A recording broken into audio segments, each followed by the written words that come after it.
बिस्मिल्लाहिर्रहमानिर्रहीम। अस्सलाम वालेकुम नाज़रीन, मैं हूं मोहम्मद बिलाल। आप देख रहे हैं बिलाल कांजू ऑफिशियल यूट्यूब चैनल। नाज़रीन, आज की इस वीडियो में हम बात करेंगे बहारिया मकई की स्टोरेज के हवाले से। पहले तो काफ़ी ज़्यादा रेट डाउन हो चुका था, लेकिन अब कुछ बेहतरी आई है। लेकिन इसके बावजूद भी इस दफ़ा ज़्यादा ट्रेंड है मकई को स्टोर करने का, ताकि कुछ अरसे के बाद जब रेट्स बेहतर हों तो फिर इसे सेल किया जाए। तो इस हवाले से चंद एहतियातें आपके गोशगुजार करनी थी। इसमें आपने अपना भी फीडबैक लाजमी देना है, ताकि मजीद बेहतर तरीके से हम इसे स्टोर कर सकें। सबसे पहली एहतियात यह है कि आपने मकई की हार्वेस्टिंग ही उस वक्त करनी है जब ये छलियां पर्दे से अलहदा हो जाती हैं या पर्दे समेत लटकी हुई आपको नजर आती है। मैं साथ में तस्वीर भी शेयर कर रहा हूँ। ये बेहतरीन तरीका है कि इसके अंदर जो है, जो फील्ड के अंदर मिनिमम मॉइस्चर हो सकता है, ये उस लेवल पर आ जाती है। अच्छा, उसके बाद अब इसके स्टोर करने के बाद लोग छलियों समेत स्टोर कर लेते हैं और बाद जो इसकी शेलिंग करके स्टोर करते हैं। मेरा आपको मशवरा है कि अगर ज्यादा है आपका रकबा, तो साफ ज़ाहिर है छलियों समेत ज्यादा एरिया चाहिए स्टोर करने के लिए। बेहतर है कि आप इसकी शेलिंग करवाएं, लेकिन शेलिंग करवाने से पहले उसमें से जो फंगस से मुतासरा छलियां होती हैं, जो डैमेज छलियां होती हैं, वो आप अलहदा कर लें, उन्हें आप सेपरेट कर लें। उन्हें आप अलहदा करने के बाद इसकी शेलिंग करवाएं और पक्के फर्श के ऊपर कम अज कम, यानी तीखी धूप हो तो 2 दिन मिनिमम इसको आप सुखाएं। उसके बाद बेहतर तरीका तो ये है कि आप अपना अगर मॉइस्चर मीटर है तो वेल एंड गुड, अगर नहीं है तो किसी से बेशक किराए पर मांग लें, किसी आड़ती से उसे पैसे दे दें, आप उसका मॉइस्चर चेक करवाएं। अब बहुत सारे हमारे दोस्त ये भी कहते हैं कि अगर 14 मॉइस्चर है या 14 से कम है तो काम चल जाता है, लेकिन महकमाना सिफारिशात में अगर आपको बताऊं तो वहां पर 12 से ज्यादा मॉइस्चर सिफारिश नहीं किया जाता अगर आपने शेल करके मकई को स्टोर करना है। लेकिन अगर आप 14 से नीचे मॉइस्चर ले आते हैं तो आप इसे स्टोर कर सकते हैं। अब ये जो आपने थैले इस्तेमाल करने हैं स्टोरेज के लिए, ये ना तो पाटसन के होने चाहिए, ना ये जो हमारे जबरदस्त यूरिया, एंग्रो यूरिया, ये जो यूरिया वाले, डीएपी वाले या नाइट्रोफास वाले थैले होते हैं, ये आपने इस्तेमाल नहीं करने। बल्कि इसके लिए यूज भी होते हैं, कुछ नए भी होते हैं, जो पोल्ट्री फीड वाले थैले होते हैं, वही आपने इस्तेमाल करने हैं। और तकरीबन एक थैले में 60 से 70 किलोग्राम मकई आ जाती है आराम से। अब इन थैलों का आपने मुंह बंद करना है और इनको आपने खुला नहीं छोड़ना। किसी कमरे में स्टॉक करें जहां पर रोशनदान हो, खिड़कियां हो, हवा का गुजर हो। तो बारिश का पानी किसी सूरत अंदर नहीं जाना चाहिए। इसके अलावा फर्श गीला नहीं होना चाहिए। जो उसके साइडों से रोशनदान है, खिड़कियां है, वो इस तरह की नहीं होनी चाहिए कि बारिश आए तो उसकी सारी शाट जो है वो अंदर चली जाए। यानी आगे अगर बरामदा है तो बेहतरीन काम हो जाता है। इसके अलावा दीवारों के ऊपर आपने देखा होगा सेम आया हुआ होता है, तो ऐसी जगह पर भी आपने स्टोर नहीं करना, वरना फंगस लगने का खतरा रहता है। अच्छा, इसके अलावा जो इसके जो कीड़े वगैरह है, अगर आपने थोड़े अरसे के लिए स्टोर करना है तो वो जो कमरा है या जो फर्श है जहां पर आप इसे स्टोर करें, आपने उस कमरे के अंदर साइपरमेथ्रिन या डेल्टा मैथ्रिन, या इसके अलावा बाद लोग क्लोरपेरिफास का भी स्प्रे करते हैं। ज्यादा बेहतर है कि आप साइपरमेथ्रिन और डेल्टा मैथ्रिन, इनको जो है वो तरजीह दें। उसका अच्छी तरह एक दफा स्प्रे कर लें और फिर आप जो है उसको कम अज कम 36 से 48 घंटे उस कमरे को बंद रहने दें। उसके बाद जो है वो आप उसके अंदर अपने ये थैले जो है वो स्टॉक करके रख लें। अगर तो आपने थोड़े अरसे के लिए करना है, लेकिन अगर आपने लंबा अरसा करना है, मसलन अब आपने बहारिया मकई स्टोर की और जब मौसमी मकई उतर रही होती है उस वक्त जाके आपने सेल करनी है, तो खासकर जब बरसात का मौसम आता है उस वक्त नमी जज़ब करने से जो दाने का जो इसका कोट होता है वो नरम हो जाता है, फिर इसके ऊपर जो सुसरी का हमला है वो ज्यादा होता है, उसके रिस्क बढ़ जाते हैं।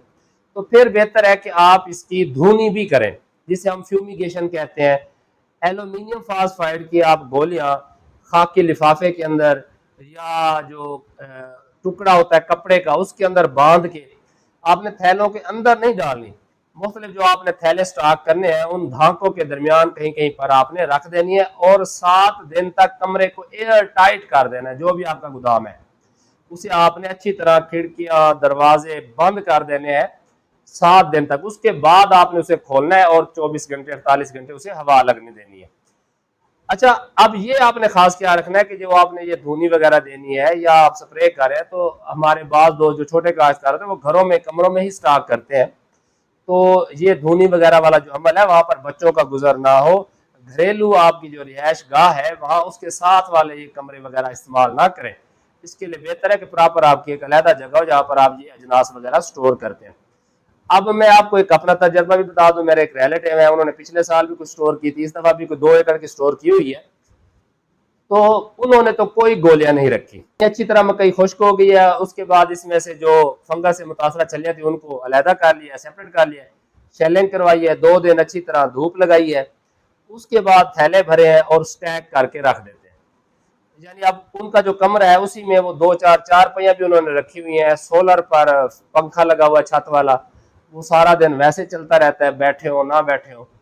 तो पिछले साल उनकी कोई मकई खराब नहीं हुई थी, इस साल भी उनका जो है, हाँ ये जरूर होता है कि अगर सैलाब हो, यानी कि सेम वगैरह दीवारों के ऊपर नीचे फर्श आप धोना शुरू कर दें, ठीक है ना, इस तरह के अगर आप काम करें, चूहों का इशू आ जाता है बाद दफा कि वहां पर जो है वो चूहों का गढ़ बन जाता है, वहां से निकल के दूसरे कमरों में दौड़ रहे होते हैं। तो उसके लिए भी कुछ एहतियाती तदबीर आपको करनी पड़ेंगी। बहरहाल ये जो वो तरीका है जो मैंने आपको बताया कि आप शेलिंग करवा के गट्टों के अंदर भर कर आपने मकई को स्टोर करना है। इसके अलावा अगर आप वैसे छलियां स्टोर करना चाहते हैं तो छलियों को भी अगर थोड़ी तादाद है तो कोशिश करें उनको भी थैलों में भर लें अच्छी तरह स्टोर कर खुश करने के बाद। लेकिन बाज मैंने ये भी देखा है कि ऐसे भी काश्तकार हैं जिनके बड़े बड़े बरामदे हैं या हवादार गोदाम है, उनका पक्का फर्श होता है, वहां पर स्प्रे वगैरह मार के साइपरमेथ्रिन या डेल्टा मैथ्रिन, बाज क्लोरपाइरिफास भी करते हैं। उसके बाद उन छलियों को वैसे स्टॉक कर लेते हैं, कुछ अरसे के लिए पंखा भी चलता रहता है, लेकिन उसमें से हवा का गुजर होता है, तो महीना 2 महीने में कोई ऐसा मसला नहीं बनता। वो छलियां भी ठीक पड़ी रहती हैं और जब उन्होंने बेचनी होती है उसके बाद उसकी शेलिंग करवाते हैं। बहरहाल दोनों सूरतों में आप कोशिश करें कि मॉइस्चर जो है वो 14 से कम हो। मॉइस्चर ज्यादा होता है तो फिर खासकर जो फंगस लगने के चांसेस है वो बढ़ जाते हैं। और अगर आपकी छलियों के अंदर या उन दानों के अंदर मुख्तलिफ दानों को जो है वो फंगस का अटैक हो गया तो व्यापारी हजरात रिजेक्ट कर देते हैं।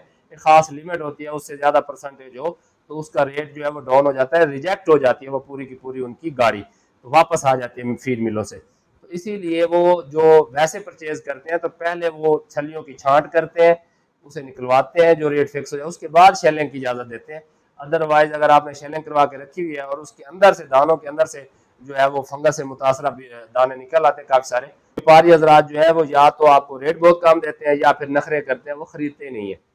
तो आप जो है ना मॉइस्चर मीटर से अगर रीडिंग ले लें, 12 मॉइस्चर पर आ जाए 13 पर, तो ये ज्यादा बेहतर है और इससे आप अच्छा मुनाफा भी कमा सकते हैं। जो मैं अभी आपको बात कर रहा था कि एक रिलेटिव है, उन्होंने 2 एकड़ की मकई इस दफा स्टार्ट की हुई है। जो पिछली मकई थी ना मौसमी मकई, वो उन्होंने 3 एकड़ की स्टार्ट की थी। तो जब शुरू में उनको रेट था वो 2300 या 2400 रुपये लग रहा था, तो उन्होंने नहीं बेची।